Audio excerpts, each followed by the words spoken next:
Mic number 1, अगर कोई भाई सवाल करना चाहते हो, माइक नंबर 1 में। अस्सलाम वालेकुम वरहमतुल्लाहि वबरकातुहू। मेरा नाम मनोज कुमार गौड़ है।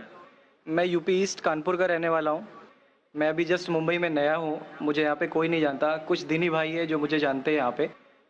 सबसे पहले मैं आपका शुक्रिया अदा करना चाहता हूँ इस मंच के थ्रू, जो हमारे डॉक्टर जाकिर भाई ने यहाँ के थ्रू इतने सारे लोगों के बीच में मुझे ये मौका दिया कि मुझे आ करके अपनी किसी बात को कहने का मौका मिले। मैं एक ऐसी फैमिली से बिलोंग करता हूँ जो कि इतनी सेपरेट फैमिली है, जो कि मुसलमान का नाम नहीं सुनना चाहती है। इवन मेरे घर में मुझे पीस चैनल को देखने और सुनने की परमिशन नहीं है। फिर भी अल्लाह तबारक व तआला का एहसान है, करम है उनका कि मैं अपनी फैमिली का सबसे बड़ा बेटा हूँ और मुझको अल्लाह तबारक व तआला ने चुना और ज़रिया बना पीस चैनल, जिसपे मैं डॉक्टर जाकिर नायक और डॉक्टर इसरार अहमद, शेख सनाउल्ला, जिनकी तकरीरें सुनता था, जिनसे मेरे सारे मिसकंसेप्शंस दूर हुए। और यूपी ईस्ट का रहने वाला हूँ। मेरी उम्र 25 साल है। मैं मुंबई में पहली बार आया हूँ। मैं यहाँ पे किसी को नहीं जानता था और अल्लाह तबारक व तआला से यही दुआ करता था कि अल्लाह ताला, जब आपने मेरे को यहाँ तक पहुँचाया है कि इस्लाम को सही और गलत का जो मेरा कन्फ्यूज़न था वो सारा दूर हो चुका, तो अब मुझे ऐसी जगह पे पहुँचाइए जहाँ पे मैं इस्लाम को पूरी तरह से फॉलो कर सकूँ। क्योंकि मेरी फैमिली में पूरे के पूरे फैमिली के मेंबर्स अगेंस्ट, कोई भी बंदा मेरी बात सुनने के लिए तैयार नहीं। मैं अपने घर में इस तरह से रहता था कि जैसे एक लैंडलॉर्ड के यहाँ कोई एक किराएदार रहता है, बिल्कुल इस तरीके से, बिल्कुल नेग्लेक्ट करके वो लोग मुझे रखते थे। मैं ये मैसेज उन अपने घर वालों को भी और उन हज़ारों लोगों को जो मुझे यूपी ईस्ट के जानते, पूरे यूपी ईस्ट का पूरा बंदा जो भी मुझे देख रहा होगा, जो मुझे जान रहा होगा, उन तक ये मैसेज पहुँचाना चाहता हूँ कि इस्लाम कोई भी ऐसा काम नहीं करता है जिससे किसी माशरे को नुकसान पहुँचता हो। ये कोई टेररिज्म नहीं है, ये कोई ऐसा काम नहीं करता जिससे किसी को नुकसान पहुंचता हो।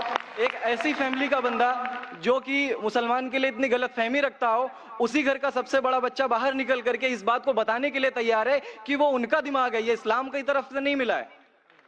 तो मैं इस बात को कहना चाहता था, इस बात को बताना चाहता था। मैंने कभी सोचा भी नहीं था कि मुझे मौका मिलेगा कि मैं डायरेक्टली डॉक्टर जाकिर साहब के सामने आके उनका शुक्रिया अदा कर पाऊंगा। और जब मैंने पीस चैनल देखा तो पीस चैनल के थ्रू मुझे ये पहले पता चला, क्योंकि मैं इससे पहले कुछ सोचता ही नहीं था। जो जिंदगी चल रही है वो जिंदगी मेरे लिए काफी थी। माँ है, बाप है, घर का सबसे बड़ा था, मैं एक वेल एस्टेब्लिश फैमिली का बंदा था, तो मुझे ऐसा कुछ सोचता ही नहीं लगता था कि मुझे कुछ और भी करना चाहिए। लेकिन जब इस चैनल को देखा तो वाकई में मुझे पता चला कि मैं जहां पे हूं ना, वो कुछ भी नहीं है। असल जिंदगी तो मौत के बाद है। क्योंकि मेरी जिंदगी जो है ना, वो सिर्फ यही सोचती है कि मैं जो जो जो कुछ भी सोच रहा हूँ मेरी जिंदगी के दायरे में है। लेकिन असल जिंदगी जो शुरुआत होती है वो मौत के बाद। और मेरा हिंदू रिलीजन मुझे ये सिखाता है कि मौत के बाद न जाने कितने सारे जन्म है। हमारे वेद हमें सिखाते हैं नातस्य प्रतिमा अस्ति, फिर भी हम प्रतिमा को मानते, मूर्ति को मानते, देवी देवताओं को मानते। हमारा वेद हमें बताता है एकम ब्रह्मम द्वितीयो नास्ति, यानी कि भगवान एक है, दूसरा नहीं है, नहीं है ही नहीं। उसके बाद भी हम 36 करोड़ देवताओं को मानते। तो हम अपने वेद को क्यों नहीं पढ़ते, हम अपने वेद को क्यों नहीं देखते कि हमारा वेद हमें क्या सिखाना चाहता है। हिंदुज्म हमें यह बताता है कि हमारे भगवान इस पूरी दुनिया को चलाने वाले इस जमीन पर आए, इस जमीन पर वो खुद आए। भगवान राम यहीं पैदा हुए, भगवान श्री कृष्ण यहीं पैदा हुए, और उनके पैदा होने के बाद भी उन्होंने हमारे लिए कोई भी चीज रिटर्न करके नहीं दिया। आप लोगों से गुजारिश करना चाहूंगा, एक छोटी सी बात जो मेरे दिल में है, सारे भाइयों से गुजारिश है कि उसको एक बार सुने जरूर।